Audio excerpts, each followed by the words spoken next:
Check 1, 2, check 1, 2. This is a mic check up in here. Hello there. Thanks for listening. This is Martha with Light Diamond Creative. I am a biologist and meditation guide currently here in the Northwest Arkansas area. I'd like to give you some information about the classes and special events coming up before we get into today's topic. Classes are weekly. If you would like to meditate in person, if you've ever wanted to meditate and you're just not sure how or you feel like you can't do it, I am here for you. The in-person meditation classes are in 2 different locations. On Wednesdays and Thursdays at 7:30 p.m., you can come to an in-person meditation class with me at the Human Experience. This is in Fayetteville. This is a 75-minute class, and it is really amazing to practice meditation together in a class format because of the compounded energy with multiple people together meditating. It's pretty amazing. You just got to see for yourself, feel for yourself. Also, classes are available in Eureka Springs at the Eureka Springs Community Center, and these classes are on Fridays and Saturdays at 11 a.m. They're 1 hour long. You can go to either the Human Experience or Eureka Springs Community Center websites, and on those websites there's more information, there's booking details and all that good stuff. In March, a special event that I'm guiding in both locations. This event is the Empath Development Workshop.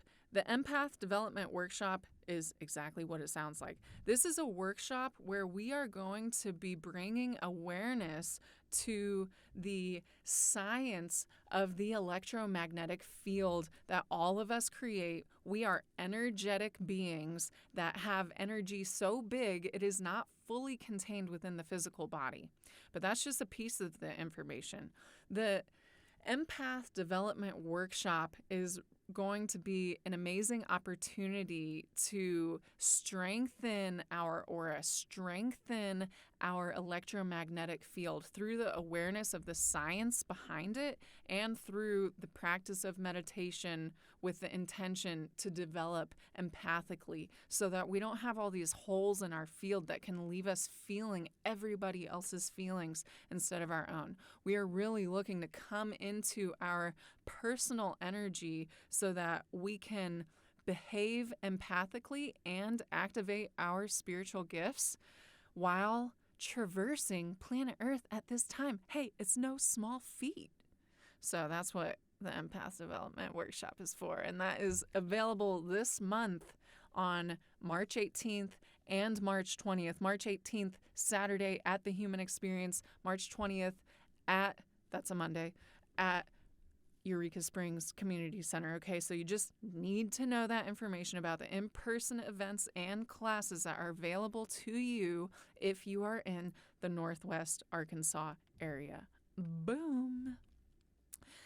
You can also find more information on Light Diamond Creative YouTube channel, which is probably where you're listening to this. But check out the whole channel because this is a whole series that started in February. There have already been 9 episodes dropped. We started with the science of meditation, then we got into the root chakra from the 9 chakra meditation perspective, the Tibetan Buddhist practice that was gifted to me by an anointed Buddhist monk. So I highly recommend going to check out those initial episodes so that you can catch up with all the good information. Today we're getting into chakra number 2, but here's the thing. The more time we spend in the root, chakra number 1, no matter which system you're looking at, 9 or 7, the more time we spend in this area, the more our other chakras will positively develop. I know some of us just want that direct connection with source. Some of us just want the downloads into the third eye, first eye, crown chakra already. But if we do not ground, then that information doesn't mean anything. I mean, it's one thing to know it, it's another to know it and behave in it. So that is what the benefits can be when we practice in the root. So please go check out those episodes. You will not want to miss them. Feel free to follow on Instagram at Light Diamond Creative. Feel free to like this content, these videos, if you benefit from them. And please consider subscribing to the channel, helping it grow so that this information can reach more people. It is free for the collective upliftment on earth at this time. It is for our energetic development. So, hey, it's the internal revolution, baby. Starting right here, you heard it here first. Getting into the Hara. Now, you may hear me talking quickly, and that is because I'm doing my best to limit these episodes to around 20 minutes. There's a lot of information. It's kind of a challenge, but that's why I'm talking fast. The Hara. If you have not caught up with the other episodes, let me give you a review. In the 9 chakra system, the second chakra is at the navel. The second chakra in the 9 chakra system could be considered to be the lower half of the sacral, which is in the 7 chakra system.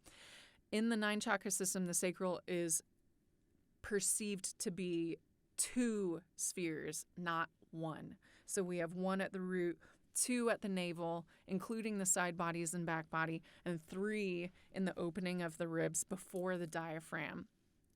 Okay, so most of my experience has been in the 9 chakra system. This is where we're going to focus, and it hopefully will be stimulating to hear a perspective that comes from ancient Tibetan Buddhism.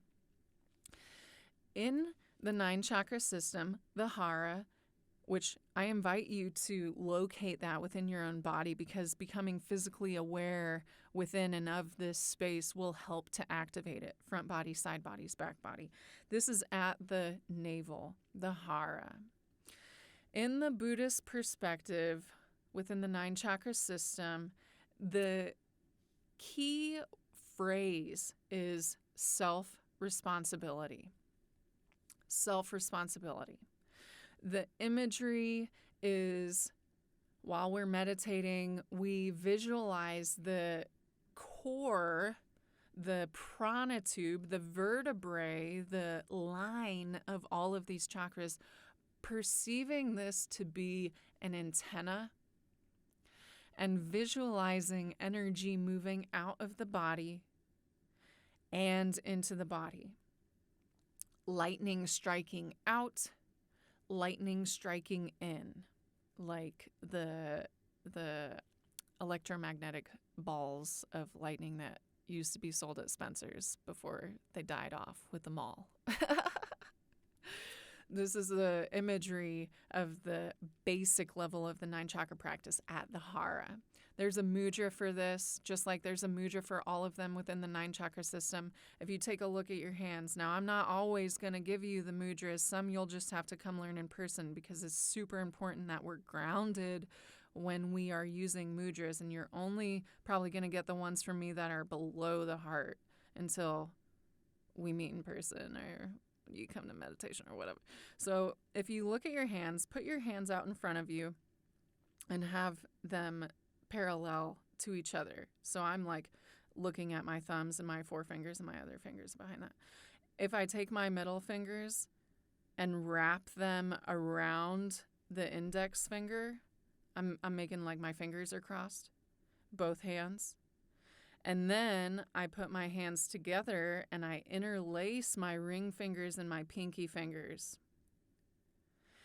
Then I take my index fingers and touch tips, which makes my middle fingers touch tips.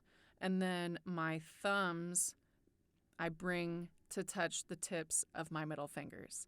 It's kind of an uncomfortable hand position and it takes practice, but this is the mudra for the Hara within the 9 chakra system. The mantra is Om Ishanaya Yantreya Swaha, which translates to O personal mastery as an instrument, glory to the divine. This is the meaning of the Sanskrit. O personal mastery as an instrument, glory to the divine. So when I meditate, when anyone meditates within the Hara of this 9-chakra system, these are the points of focus. The mantra, the Sanskrit mantra, the mudra, which normally in class I'm doing it and not the students. But, if you're called to and if you can do it with your hands, you're welcome. Then the imagery being another point of focus, the visualization of, having that core antenna and the lightning striking in and the lightning striking out. And then the keywords. All of these points of focus are part of the meditation. And having multiple points of focus can be really helpful because, some of us may be a little ADD. And so if we feel our attention go somewhere else, if we can become aware of the mental energy going outside of these points of focus, we can bring ourselves back to any one point or multiple at the same time, which can be really cool from a cognitive development perspective. Now, in the 7-chakra system, this area of the body, the sacral, which, we're only really looking at half of the sacral, the bottom half, the Hara, but let's get into the sacral a little bit anyways. It's commonly been associated with sexuality and creative energy. Kind of interesting if we put those concepts together from the 9 and 7 chakra system: self-mastery, self-responsibility, and sexuality and creative energy, self-mastery and creative energy, sexuality and self-mastery. You hear what I'm saying? Those connections are very interesting to make right there. They do seem to flow and be in harmony with each other pretty well. I will say that let's go into the sexuality first and creative energy. Sex. At some point in our lives, we're all doing it. Many of us, I would just say that because of observing my own practices and developing my perspective around my personal sexuality, I would say that a lot of us have kind of a sexual addiction. It's like, how many times have you gone from one partner to another without really having an intention of emotional commitment? I think this is part of the development of each of us, to find what we feel is appropriate for ourselves or not. And I will say that, listen, honey, when we have sex, it's not just that the physical bodies are intertwining. When we have sex, the energetic bodies are intertwining, which means that we are energetically entangling. And when we energetically entangle with people, this means that whether or not we are physically connected to the person at the moment, we are energetically connected so that they may have rubbed off on us. We may have rubbed off on them in a way to where our energy is literally still in and around them and theirs is still in and around us. And we can feel each other from a distance. This energetic entanglement can be really good if we're making healthy sexual decisions. And if we are not making healthy sexual decisions, then it's really up to you to decide what is healthy or not. But, I could give you a few standard points. If we're not engaging with people sexually in a healthy way, then, especially as empaths, we can find ourselves holding on to other people's behaviors and energies in a way that takes up space where our energy normally would have. Does that make sense? I used to think there was such thing as casual sex, but at this point, being more grown, I'm like, no, there's not. There's not really a way to completely dissociate the emotions from the body or the body from the emotions. You talk about people catching feelings. Well, it's no wonder. This is a sacred space. when you share sacred spaces with people, there are emotions involved.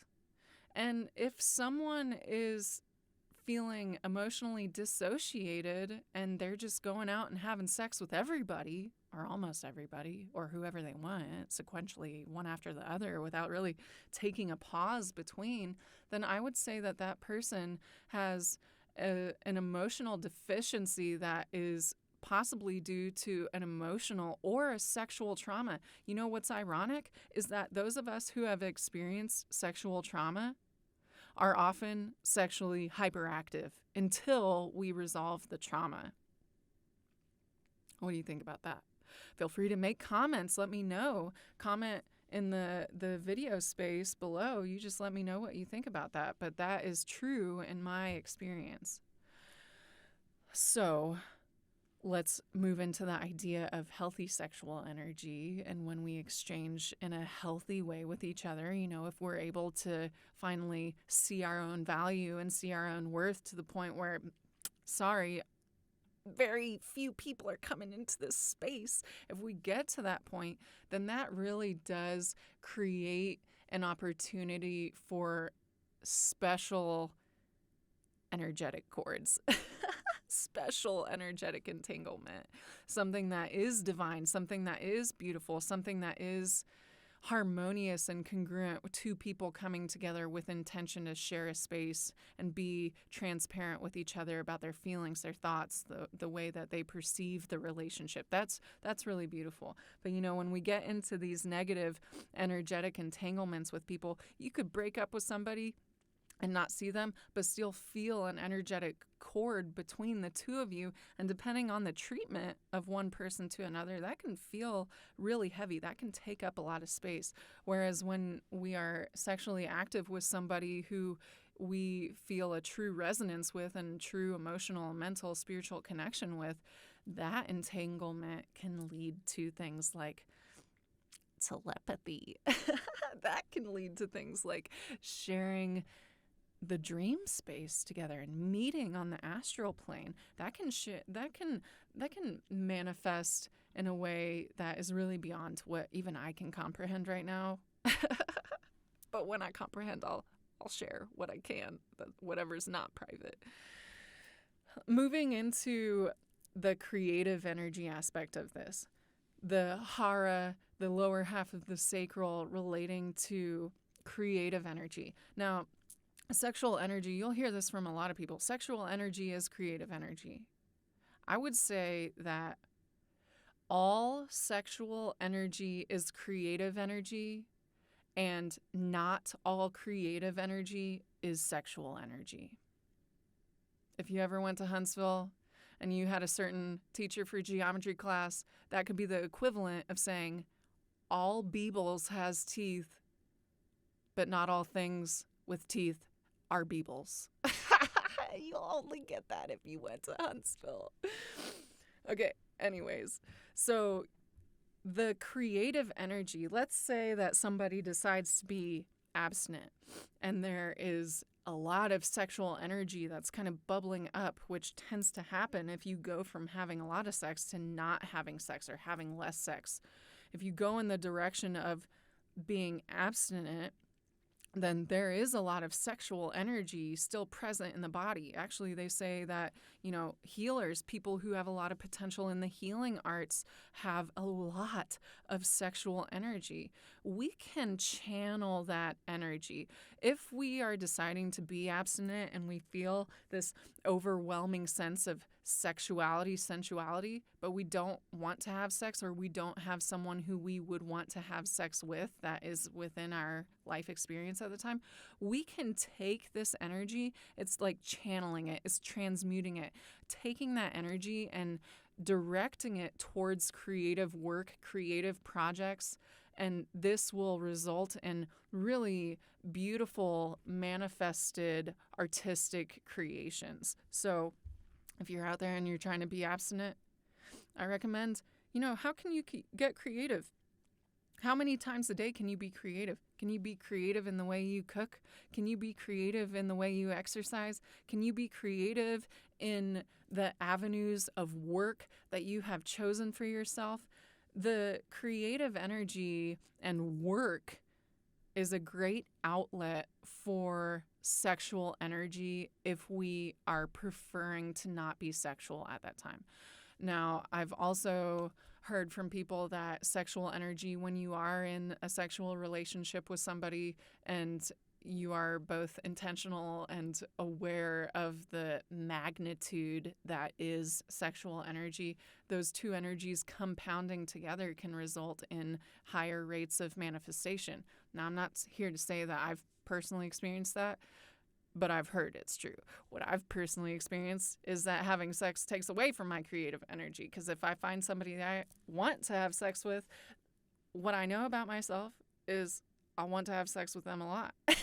And that will take away from my creative outlets, my work outlets. So, if we're talking about personal mastery and my personal experience, I know that about myself. And so the next time I get into a relationship where it's mutual and beautiful and intentional and all that stuff, and I want to engage with somebody that way, I know about myself that I can go overboard and that it takes away from my creative work output. So I will be cognizant in a way that allows me to keep balance so that I don't stop creating work and am able to somehow find a balance of both. Yes, channeling sexual energy into creative projects. I'll just give one more example of this. This was in 2020, late 2020. I had a guy who I was in love with, and we didn't tell each other that because we weren't super emotionally developed at that time and not communicating on that level. And it wasn't a very long relationship, but I found that after we broke up, I didn't know what to do. I kept thinking about him. I was pretty heartbroken. And so something that helped me was shifting my focus away from him and shifting my focus into my creative work and my personal health. And so that's just a tip for anyone out there who may or may not be going through a breakup. You can shift your focus so that it doesn't hurt quite as much. Decide to focus on self-love, decide to focus on personal creative projects, personal work, and focusing the energy that would have been on that person into the other directions instead will really do a lot for the healing process, and I know that personally. Let's get into the self-responsibility aspect, self-mastery. Now, this might be a part that some of you all don't want to hear, but don't worry, the podcast episode is almost over, so just stick with me for a few more minutes. Let's talk about self-responsibility, self-mastery, and trauma healing.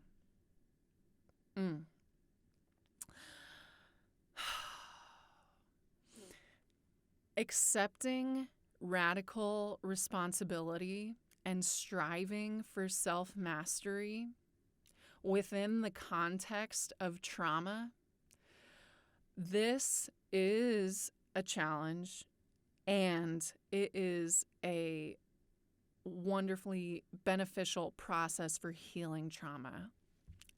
Example, I was sexually abused when I was a child.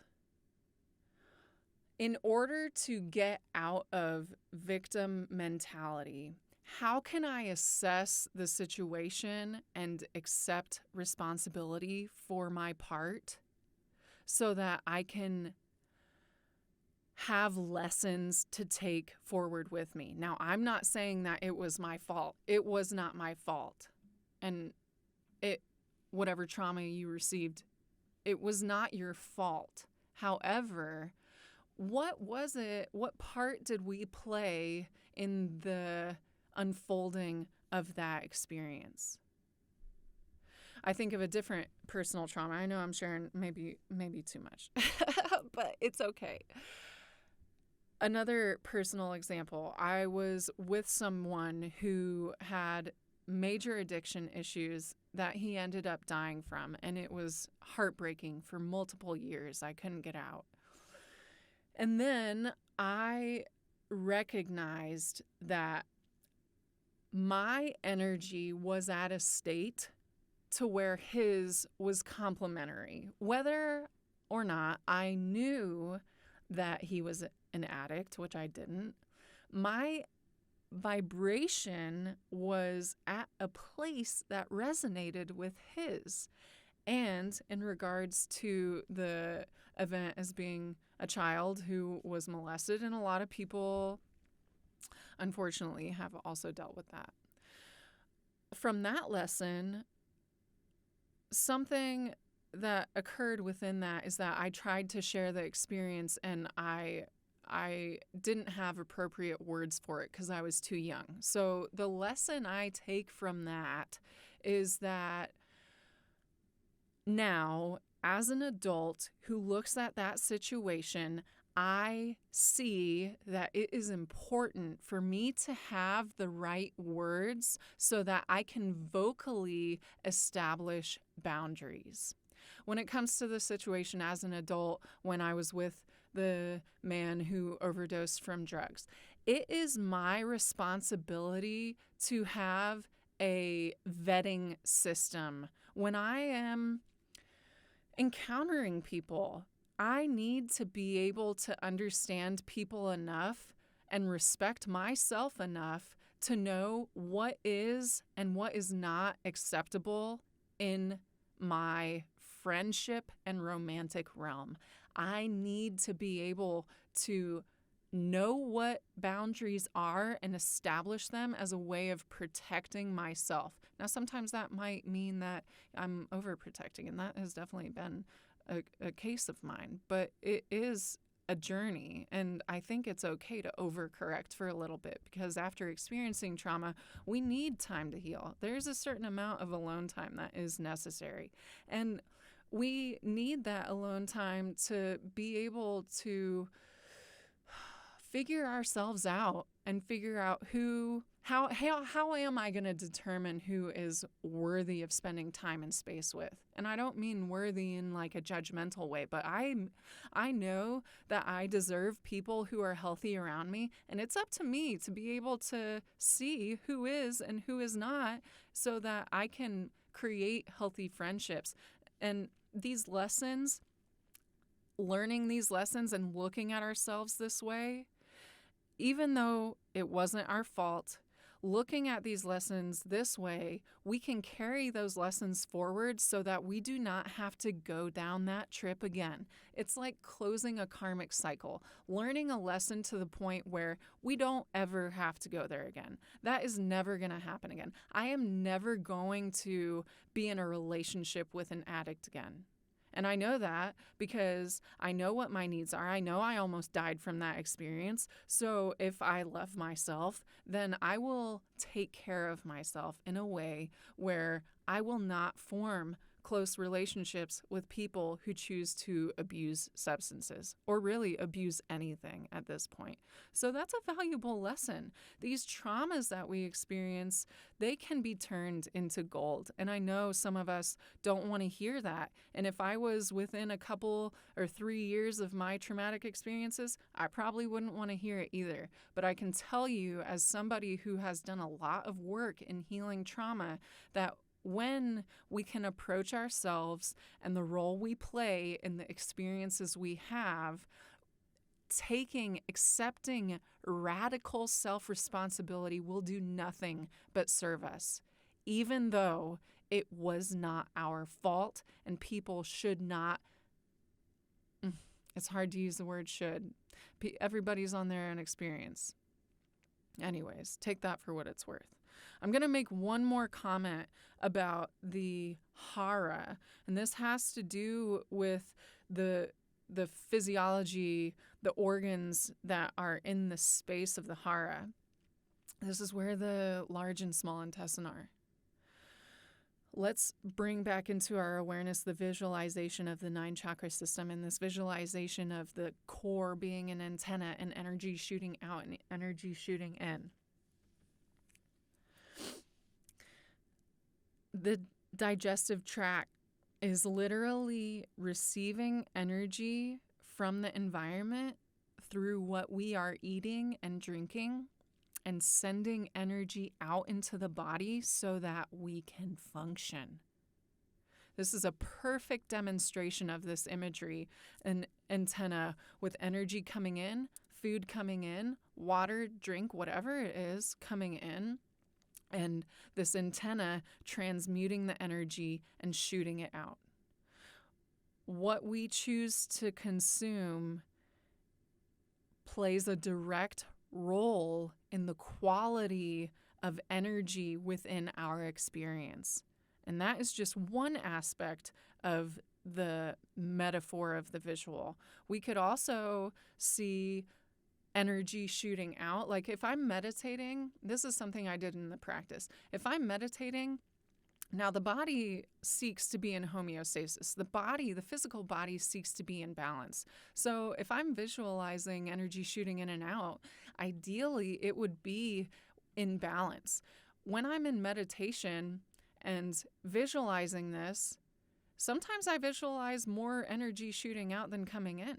Sometimes I visualize more energy than coming in than going out. And this is my intuition and my gut telling me the behavior of energetic interactions in my life at that point. And so I can make energetic adjustments after the awareness of the flow of energy so that the state of homeostasis is achieved. And for example, if I perceive more energy flowing out than coming in, and the body seeks to be in homeostasis, then I can intentionally open myself up to receiving energy, which can be difficult for a lot of us who have experienced trauma because we block certain things from coming in out of fear or, whatever. And so that is a work of healing from trauma for me to realize I'm sending out a lot more than I'm bringing in. And so I need to make these energetic adjustments to where I am open to receiving love. Or if I perceive a whole lot of energy coming in but none coming out, what's the deal with that? It's individual to each person. But for me, if I'm seeing energy flowing inward and not a lot going out, well, that tells me that I've got a lot to give and it's time to start doing that. So that's just a little bit into the Hara, chakra number 2 of the 9 chakra system. I hope you enjoyed this information. I hope it was activating for you. I know some of this stuff isn't easy to hear necessarily, but it is true. And you know what? Sometimes the truth hurts. And it is also good for us in the long run. So I hope this was good for you. I hope it serves you. I hope to be with you in the next episode. This is Martha with Light Diamond Creative. Feel free to like, share, subscribe. You can even donate to Light Diamond Creative on Venmo if you found a lot of service in this. And I will see you all in the next episode. Peace.